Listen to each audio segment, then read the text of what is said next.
আসসালামু আলাইকুম। Dream budget friendly two ডিবিএফটির পক্ষ থেকে আপনাদের সবাইকে স্বাগত জানাচ্ছি। আমি নোমান রাজু। আপনার ইন্ডিয়ান মেডিকেল ভিসা রিলেটেড আরো একটি ভিডিওতে আপনাদের সামনে আমি হাজির হয়েছি। আজকে অনেকগুলো বিষয় নিয়ে কথা বলবো যে কেন আসলে ভিসা রিজেক্ট হয় বা কেন আসলে আপনারা ভিসা পাচ্ছেন না। তো এই বিষয়গুলো নিয়ে আজকে আমি কথা বলবো। প্রথমত দেখেন, আমরা যখন ইন্ডিয়ান মেডিকেল ভিসা করতে যাই তো সেখানে আমাদের প্রথমত প্রয়োজন হয় ইনভাইটেশন লেটারের। তো ইনভাইটেশন লেটার যখন আয়ুষ লেটারটি আপনার ইন্ডিয়ান যে কোনো হসপিটাল থেকে আপনি নিয়ে আসেন, সেখান থেকে নিয়ে আসার পরবর্তী আমাদের ধাপ হচ্ছে ভিসা অ্যাপ্লিকেশন করা। তো দেখেন, ভিসা অ্যাপ্লিকেশনে আপনি যদি কোনো ধরনের ভুল করে থাকেন, সেটা হতে পারে নামে, হতে পারে পাসপোর্টের নাম্বারে, অথবা যে কোনো কিছুতে এখানে যদি ভুল থাকে তাহলে আপনার ভিসা হবে না। এটি হচ্ছে প্রথম কারণ। এবং দ্বিতীয় যে কারণটি সেটি হচ্ছে আমাদের একটি ছবির প্রয়োজন হয় 2x2 সাইজের। 2x2 সাইজের এই ছবিটি অনেকেই দেখা যাচ্ছে গ্রাম থেকে আসছে বা অনেকেই ভুলবশত পাসপোর্ট সাইজের আমরা যে ছবিগুলো করে থাকি এই ছবিগুলো দিয়ে থাকে। তখন দেখা যাচ্ছে তার অনেক সময় আবেদনকারীর আবেদনটি জমাই নিচ্ছে না। এছাড়া আরো একটি বড় কারণ রয়েছে, আমরা ফেক ডকুমেন্টস দিয়ে থাকি। সেটা হতে পারে আপনার এনওসিতে যে নো অবজেকশন সার্টিফিকেট আমরা যেটাকে বলে থাকি সেটা হতে পারে, এবং হতে পারে আপনার হচ্ছে অন্যান্য যে ডকুমেন্টসগুলো রয়েছে, ব্যাংক স্টেটমেন্ট, এবং আপনার আরো একটি গুরুত্বপূর্ণ বিষয় রয়েছে যেটি হচ্ছে যে আপনার পাসপোর্টের সাথে আপনার এনআইডি কার্ড। অনেকেরই এই ভুলটা হচ্ছে।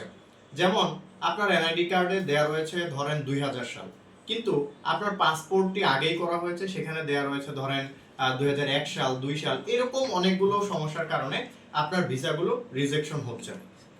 এই জায়গাগুলো থেকে অবশ্যই আপনাদেরকে একটি বিষয় চিন্তা করতে হবে যে আপনি যদি ইন্ডিয়ান মেডিকেল ভিসা করতে চান, এখন যেহেতু মেডিকেল ভিসাই রয়েছে, বা শুধুমাত্র ইন্ডিয়ান মেডিকেল ভিসার ক্ষেত্রেই না, অন্যান্য আরো যেই ভিসাগুলো রয়েছে, আপনি যে কোনো ভিসাই করতে চান না কেন, আপনাকে অবশ্যই আপনার যে রিয়েল ডকুমেন্টস রয়েছে এই ডকুমেন্টসগুলো দিয়ে আপনাকে ভিসা করতে হবে।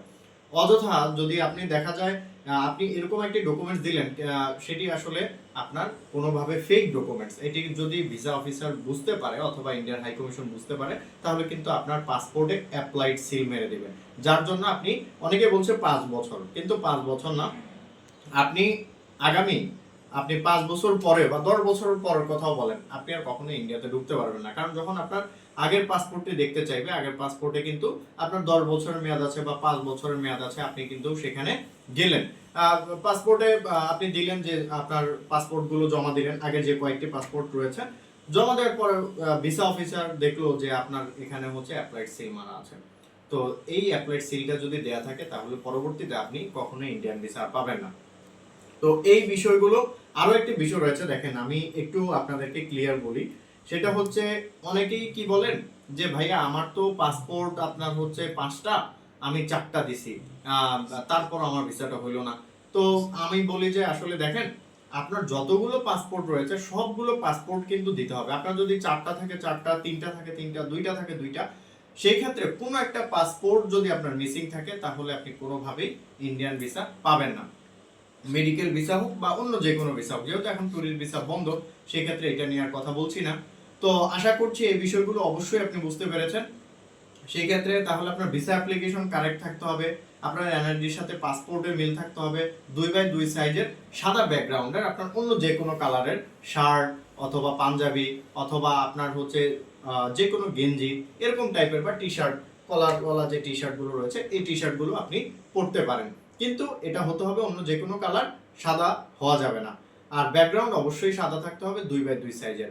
এবং আরো একটি বিষয় রয়েছে যে আপনার যে মেডিকেল ডকুমেন্টস রয়েছে, অথবা আপনার যে আপনি যে জব করেন অথবা বিজনেস করেন, এই বিজনেসের ক্ষেত্রে ট্রেড লাইসেন্স অথবা জবের ক্ষেত্রে এনওসি, এগুলো পারফেক্ট দিতে হবে। তো আশা করছি বিষয়টি বুঝতে পেরেছেন। আর এই ভিডিওটি দেখে যদি অবশ্যই আপনি উপকৃত হয়ে থাকেন তাহলে অবশ্যই আপনি আপনার ফ্রেন্ডদের সাথে শেয়ার করবেন। আর ইন্ডিয়ান ভিসা রিলেটেড যে কোনো তথ্য জানতে আমাদের স্ক্রিনে দেওয়া নাম্বারটিতে যোগাযোগ করবেন। আর আপনি যদি আমাদের সাথে সরাসরি আসতে চান, আমাদের অফিসের অ্যাড্রেসও দেওয়া রয়েছে ভিডিও ডেসক্রিপশনে, কাইন্ডলি সেখান থেকেও যোগাযোগ করতে পারেন। তো আজকের ভিডিও এই পর্যন্তই, দেখা হবে পরবর্তী কোনো ভিডিওতে। ততদিন পর্যন্ত সবাই সুস্থ থাকবেন, ভালো থাকবেন। আসসালামু আলাইকুম।